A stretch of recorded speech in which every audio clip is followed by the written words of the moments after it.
Bom dia, boa tarde, boa noite para você que está aí de qualquer lugar e em qualquer momento da posteridade. Hoje o nosso estudo é sobre Ruth 2. O livro de Ruth é um livro muito pequeno, mas porém com grandes significados. Eu sei que é normal ler ele como uma história qualquer, mas ele não é uma história qualquer. Hoje eu vou aprofundar um pouquinho nos significados que o livro de Ruth tem, tanto para o povo judeu, quanto para a nova aliança, para o Novo Testamento, que é o tempo que nós vivemos a igreja cristã na terra. Vocês lembram que nós vimos que Elimeleque, Noemi, Malom e Quilion saíram de Belém, de Judá, em um tempo de crise, né, no tempo dos juízes, foram peregrinar em Moabe, lá viveram por muitos anos. Elimeleque morreu, Malom e Quilion morreu, e Noemi ficou com suas duas noras, porque os seus dois filhos já haviam se casado. Ela decidiu voltar para Belém, porque soube que Deus tinha abençoado aquela cidade, tinha voltado a ter alimento.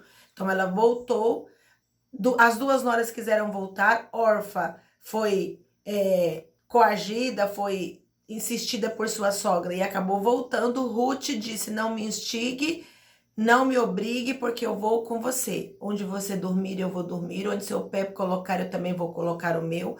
E seu Deus será o meu Deus e o meu povo será o meu povo. E assim chegaram essas duas viúvas à terra de Belém de Judá.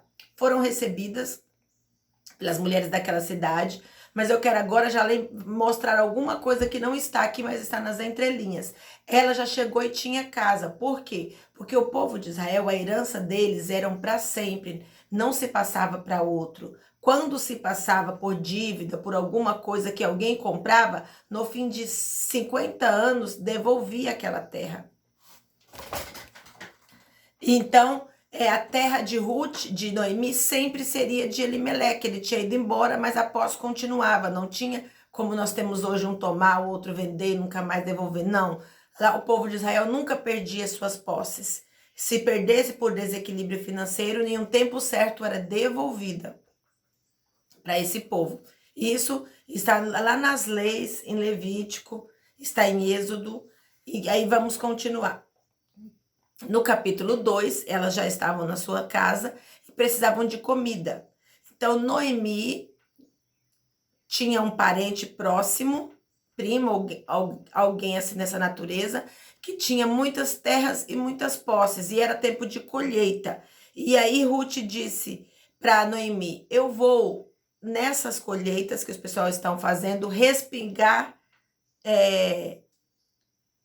espigas de milho. O que é respingar para eles? Tinha uma lei, na lei de Moisés, tinha uma lei, um regulamento que dizia que quando fizessem colheita, não passasse pegando, para nós aqui no Brasil, nós falamos a soca, o restante que sobra.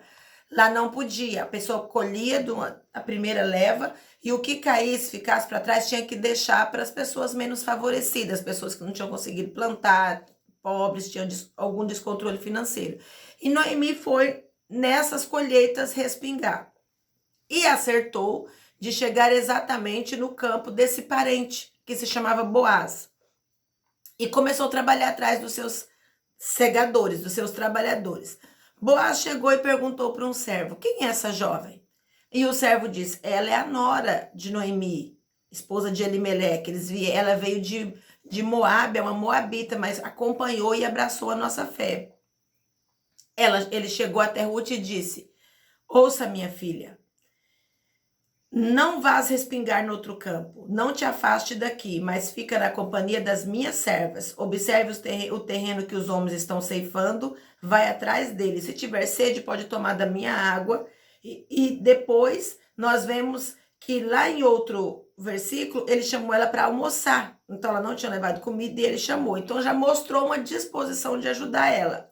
Aí no 11, ele fala um versículo muito pontual para nós. Em resposta, Boaz lhe revelou: foi-me contado tudo o que fizeste por tua sogra, desde que teu marido morreu, e como deixaste pai e mãe e a tua terra natal para vires morar no meio do povo que não conhecias bem. Que o Senhor te retribua tudo o que fizestes e sejas ricamente recompensada por Jeová, Deus de Israel, cujas asas de proteção vieste buscar refúgio. Aqui, ele admirou a posição, a decisão dela de acompanhar, de cuidar da sogra já idosa. E elogiou e abençoou a vida dela. Uma ação dela gerou uma bênção de um homem que era um patriarca da família. Continuando. Aí Ruth perguntou, agradeceu ele e pediu se podia ficar. Ele disse que sim, ele tinha dito para os segadores, ele não tinha dito para Ruth. Aqui ele disse para ela ficar ali. E ela continuou trabalhando, trabalhou até o pôr do sol, ajuntou uma grande quantidade. E na hora de ir embora, que chegou em casa, Noemi perguntou, onde você esteve? Ela falou, eu estive na terra de um homem chamado Boaz, e contou o favorecimento que ele deu, como ele foi educado com ela. Aí Noemi respondeu no versículo 20, que Deus abençoe Boaz, porque é uma pessoa que não cessa de praticar atos de justiça e misericórdia com os vivos e com os mortos.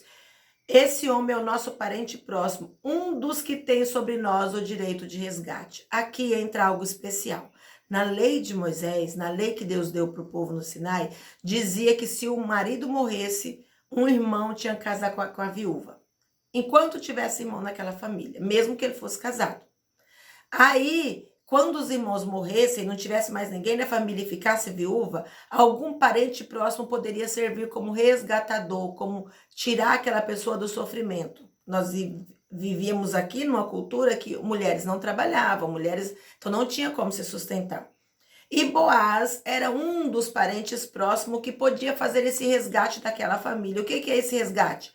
Mulher não dá conta de cuidar da terra, então eu compro essa terra dessa família e me caso com uma das mulheres. E vou ser o organizador, o administrador, o cuidador dessa família.